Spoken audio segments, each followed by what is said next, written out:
Et oui, il y a 8 ans, c'était Fukushima, souvenez-vous. C'était le 11 mars. C'était la plus grande catastrophe nucléaire du XXIe siècle. Et un film vient de sortir, justement, et qui revient sur ce drame. Et à cette occasion, vous avez rencontré l'ancien Premier ministre, celui de l'époque, japonais, mais alors qui a totalement changé d'opinion sur les énergies. Complètement, parce que ça a été une catastrophe extrêmement importante. On rappelle juste les faits. Ça a été donc un séisme d'une violence très forte qui a provoqué donc un tsunami et qui ensuite donc a fait exploser donc 3 réacteurs de la centrale nucléaire de Fukushima. Naoto Kan, Premier ministre donc du Japon à ce moment-là, il est convaincu que en fait le pays ne risque rien parce que la technologie japonaise est à un très haut niveau. Donc il s'est dit on peut lui faire confiance, on risque pas un drame comme Tchernobyl. Désillusion totale. Et là, à partir de ce moment-là, ce jour-là, il comprend que la situation est vraiment très grave.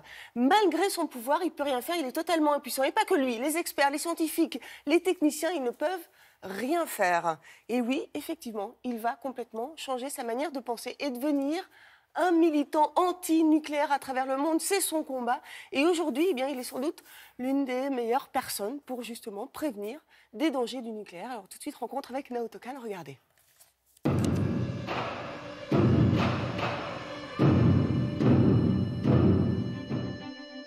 Vous avez donc été Premier ministre pendant la catastrophe de Fukushima. Comment vous l'avez gérée, cette catastrophe ? Je connaissais les accidents de Tchernobyl et Three Mile Island. Et je ne pensais pas que ça pouvait arriver au Japon. Et en fait, c'était encore plus grave à Fukushima.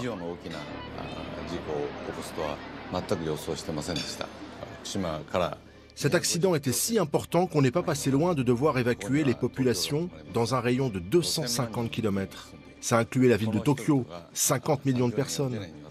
Ça signifiait également que tous ces gens n'auraient pas pu rentrer chez eux pendant 30 ou 50 ans.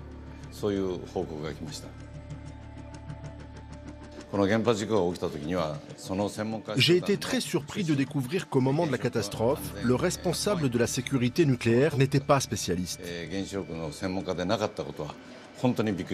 J'ai compris à ce moment-là que personne n'avait été préparé à un accident nucléaire d'une telle ampleur. Qu'est-ce qui vous a convaincu de devenir un militant anti-nucléaire ? La première raison, c'est que le Japon a bien failli être rayé de la carte.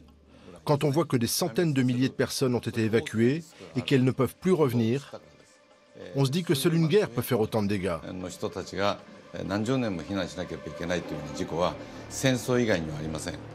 puis l'autre raison, c'est que j'ai découvert qu'il y a des énergies qui n'émettent pas de CO2. Elles sont à portée de main, elles peuvent être appliquées tout de suite, comme les éoliennes, les panneaux solaires. Et c'est ce qu'on développe actuellement, et pas seulement au Japon, mais aussi dans le monde entier. Vous pensez réellement qu'aujourd'hui, on peut sortir du nucléaire ? Absolument, j'en suis sûr. Regardez l'Allemagne par exemple. Elle se prépare à sortir du nucléaire en 2022. C'est vrai qu'actuellement, le gouvernement japonais, lui, veut relancer les centrales. Mais sur 54 réacteurs, il n'en a redémarré que 9. Malgré tout, je suis convaincu que c'est tout à fait possible de sortir du nucléaire. On peut s'en passer. Vous savez, en France, les centrales nucléaires font vivre des milliers de personnes. Qu'est-ce que vous répondez à cela ? Ces personnes-là, je leur dis que ce ne sont pas des travailleurs du nucléaire, mais de l'électricité. Ils peuvent travailler dans des centrales d'énergie renouvelable, des centrales solaires, éoliennes. Ils auront toujours du travail. Je pense que la France sera obligée de sortir du nucléaire.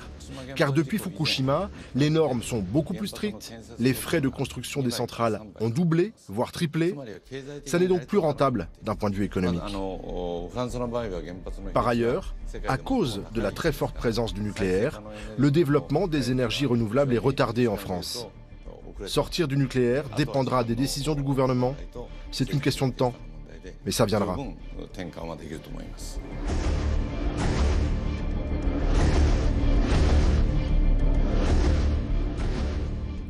Oui, vous avez raison, effectivement, le nucléaire en France, on en parlera à l'occasion cette semaine.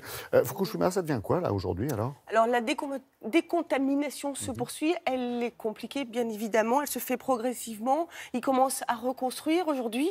Le gouvernement aimerait que la population revienne. En tout cas, elle les force à revenir. Mais évidemment, les gens ne veulent pas.